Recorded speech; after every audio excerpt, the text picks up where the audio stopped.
আসসালামু আলাইকুম রহমতুল্লাহ। আমি আব্দুল মুকিত। আজকে আমি আপনাদেরকে নিয়ে যাব চাঁপাইনবাবগঞ্জে ঐতিহ্যবাহী সোনা মসজিদ দেখাতে। আমি 5 বছর আগে গিয়েছিলাম সেখানে, তো মোবাইলে এগুলা সংগ্রহীত ছিল, ভাবলাম আপনাদের সাথে আমি শেয়ার করি। আমার এত ভালো লেগেছে ওই ট্রিপটা, যেটা আমার সারা জীবনই মনে থাকবে। ওখানে যে আমি অনেক কিছুই দেখেছি সোনা মসজিদের পাশাপাশি। ওখানে আপনার আমের বাগান দেখেছি, তারপরে পেয়ারার বাগান দেখেছি, যেগুলো এখন বাংলাদেশে বড় বড় পেয়ারাগুলো এগুলো সব ওই অঞ্চল থেকে আসে, এবং বড়ইয়ের বাগানও ওখানে আমি দেখেছি।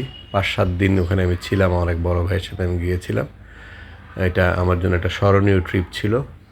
তো আমি যতটুকুই, তখন তো আমি কখনো আমি কন্টেন্ট ক্রিয়েটার হিসেবে কাজ করব আমি ভাবিও নাই। এমনিতেই কিছু ছবি তুলেছিলাম, কিছু জায়গা ভিডিও ভয়েস দিয়েছিলাম। সো ওই জিনিসগুলা আজকে আমার মনে হলো আপনাদের সাথে ওই স্মৃতি আমি তুলে ধরি, ওই স্মরণীয় সময়গুলো আপনাদের সাথে শেয়ার করি। এটাই সেই বিখ্যাত সোনা মসজিদ চাঁপাইনবাবগঞ্জ, যে মসজিদের নামে এলাকার নাম।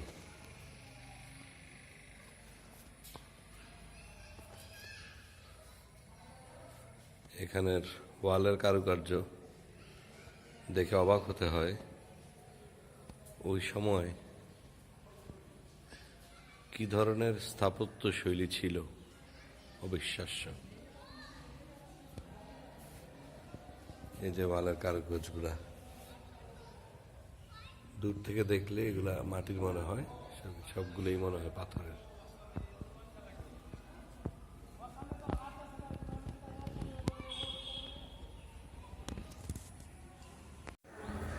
এখানকার স্থাপত্য শৈলী দেখে অবাক হয়েছি, আমি অবাক হয়েছি।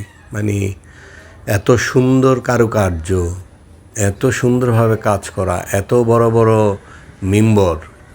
মানে তখনকার মিস্ত্রিরা, মানে যারা কাজ করেছে, তাদের হাতে জাদু ছিল। মানে এটা কল্পনা করার মতো না। আমি দেখে অভিভূত হয়েছি। আপনারা যদি কখনো যান ওই অঞ্চলে, অবশ্যই এটা ঘুরে দেখবেন। এটা এই স্থাপত্য শৈলী দেখার মতো, যেটা কল্পনা করার মতো না। এটার বাইরে একটা পুকুর আছে, ওইটা আমি ভিডিওটা শ্যুট করিনি, যার জন্য আপনাদেরকে দেখাতে পারলাম না। এখানে মসজিদে 5 ওয়াক্ত নামাজ হয়, জুম্মার নামাজ হয়, অনেক সুন্দরভাবে সংরক্ষণ করা, খুব পরিষ্কার পরিচ্ছন্নভাবে। এত নিখুঁত কাজ, এত সুন্দর কাজ আমি অনেক ঐতিহ্যবাহী জায়গা দেখেছি, কিন্তু এটার মতো আর আমার কখনো চোখে পড়ে নাই। তো আপনাদের সকলের জন্য শুভকামনা রইল, দোয়া রাখবেন আমার জন্য। আমি চেষ্টা করব ভবিষ্যতে আরও সুন্দর ভিডিও আপনাদের সামনে উপস্থাপন করার জন্য। অবশ্যই লাইক, শেয়ার, কমেন্ট করতে ভুলবেন না। দেখা হচ্ছে পরবর্তী কোনো ভিডিওতে।